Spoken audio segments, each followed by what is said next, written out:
So we did Vagabond, and it was sort of like we started at the top, and there wasn't that much of a, we couldn't have done a greater book. As it turned out, we got a tremendous amount of critical acclaim. That's the kind of thing that you hear a lot about. That means you didn't make any money. Making it was the whole exercise, and then when we actually had the book in hand, I guess the question is now, what do you do with it? Go ask them. They know. They'll know more than I know, because that's not even near my department. I came home on the airplane. We landed. It felt real good, and there was a box of books that came to the Mayo house over there, and that was it. I know. Go ask them. They're the guys you go talk to about why that all happened, and I want to hear what they tell you. If you tell me, I want to hear it. I mean, it was my idea that I did my part in publishing it, and that if something was going to happen after that, it needed to be somebody else. It kind of, waited to be distributed, really, literally distributed. Every now and then you'd hear some thing float through the conversation. Oh, the book did real well. They showed it at some festival in France or something like that. It won some acclaim here and there, but nobody ever worried about it because there was no business into the book. Just not there. It was never a project meant to make a lot of money, and they were just, there was a sort of dizzy quality to the whole thing, and it wasn't a business proposition. Dan wanted to do the best book he could possibly do, and he loved Gaylord's work, and they just went up there and did, turned out this wonderful book, and then it sat in Light Impressions for, I don't know, a number of years, and it never got properly distributed. You had a cake here, but the cake didn't belong to anywhere. It was just this incredible cake. It could be that because Herron did a lot of different things, that could have been a problem to his being a big, commercial success, but I don't know that that's it. He just doesn't put himself out there. You can't just sit in Tulsa and think people are going to come discover you. It doesn't work that way. That was our glory days. That was our baseball team, our game. And then it was over. And there was a big empty place, a gulf of where do we go from here? This painting is the cover of Vagabond, and it's a very mysterious, mystic painting of an Indian that's blind. And what Gaylord says, he says, to Judy Herron, the best woman in the world, the Madonna is asking the blind reader if perhaps he might want to be able to see love rather than darkness. I was working at KOTV, and I went into Little Joe's on 41st, and she was in there working. Yes, I was bartending. He came in and brought a bottle and sat at the bar and drank the whole thing. And it worried me, but he was so cute. Judy was the rock, she was back home solid, kind of keeping it together. She's no nonsense, she's really funny. She cooks a good dinner, nourishes you, takes care of you. I mean, what can you say? She is the best woman in the world. She is one of the most extraordinary people I've ever met. And she is certainly Gaylord's light and soul mate and guide through life. And I've never known a pair that was more perfect in most ways. Not to say they didn't have certain flaws or problems, but they were perfect. All great couples eventually meld into one personality almost. And the cool thing about G and Judy is you know, they have this kind of bickering banter, you know, and she'll roll her eyes. I'll show you the best picture I think I have of Judy. I'll get it. What are you showing? Oh.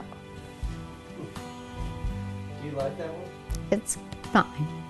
She talks about how when she was pregnant with Jason, Gaylord left for the better part of a year to go to New York to do the book, and you know, she's like, he just basically up and left me, you know, and but you know, they you know, love is warfare, and you know, you see them battling it out on a daily basis. But if you look at that room and you see, like, you know, the photographs of Judy underneath that huge oak tree out in Dawson, you know, there's a tenderness there too, a real depth of care and love. We married in '69, 42 years. We'll be going on 43 here before too long. It's a long time, isn't it? You would be very fortunate if you could have what we've had. Okay. Do you miss it? My life is so full in other ways. You know, I have family and grandchildren now, and life goes on. And at times I did, and my wife helped me to understand that that's life, that we don't keep in the intensity of relationships forever, that things will kind of fade away. I see Dan occasionally and talk to him occasionally, and Bill comes by here a lot, and I go over to his little studio, and so we're still in cahoots. Dan does his own world of photography, and Bill does his own world of painting, and I do my own world of bicycles. I continue to live the life. I actually live the life of a boheme, even. You know, I'm an artist, a living artist. And I'm certainly not sentimental about anything. He's a solitary artist, and he's never really had a family. He is the vagabond. He does represent, you know, the state of mankind. Bill is the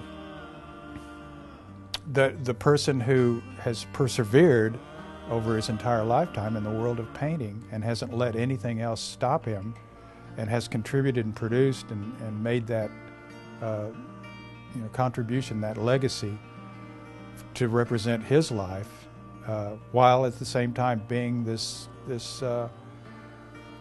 vagabond of America. I don't know if I would ever do this life again. I'm not too sure that I like it now, but there was a time, and many times I guess, where I would have just thrown my brushes away and my paints away, but I didn't. And I lived in the streets, and it was hard. The weather was terrible. There was hunger. Terrible.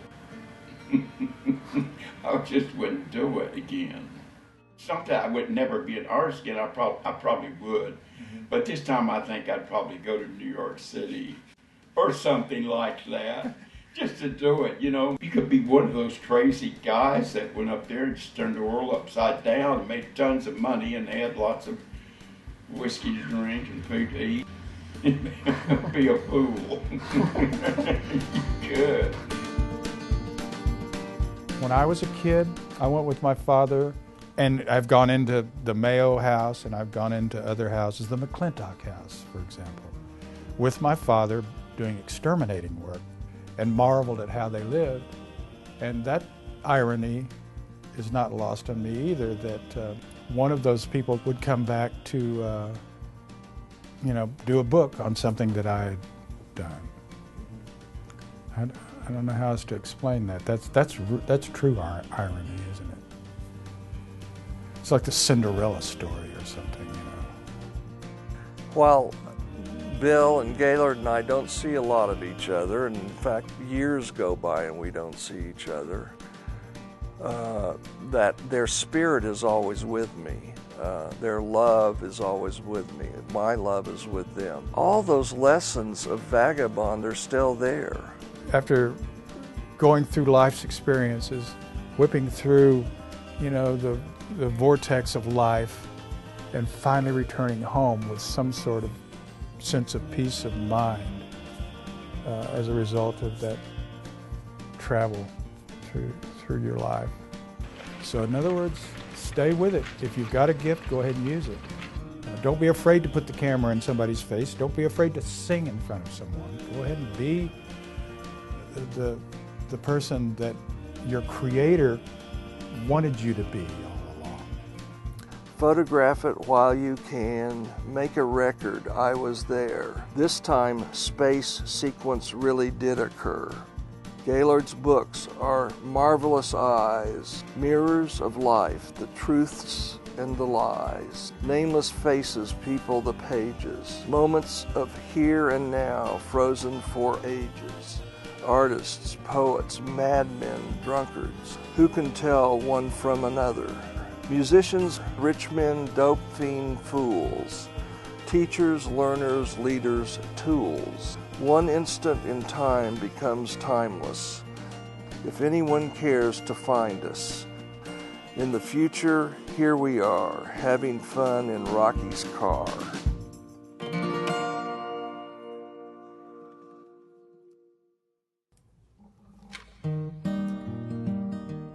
When I'm dead, dead and gone, will I fear the great beyond? Will I wander what's over yonder in the afterlife? When I hear